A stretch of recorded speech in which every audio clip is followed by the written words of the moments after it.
There is a country that existed for decades. It had a government, a military, a flag, and millions of citizens. And then, almost overnight, it was gone.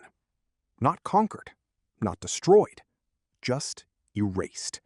Wiped from maps, removed from encyclopedias, and quietly deleted from history.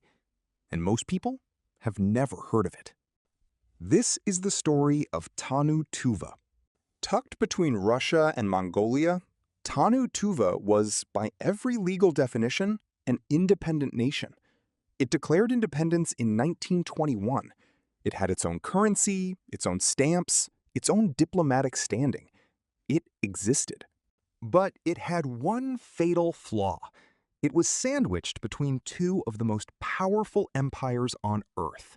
And in 1944, without a public announcement, without a war, and without the knowledge of most of the world, the Soviet Union simply absorbed it. No invasion, no headline treaty, just a quiet administrative decision. And Tannu Tuva ceased to exist. When the Soviets absorbed Tuva, they didn't just take the land. They removed it from history. Maps redrawn overnight, the name gone from encyclopedias, textbooks rewritten. Citizens who were Tuvans one day were Soviet citizens the next, with no say, no vote, no warning. The world barely reacted, because in 1944 it was exhausted. The war consumed every headline, and Tannu Tuva wasn't worth a confrontation with Stalin. But here's what's remarkable. The people didn't disappear.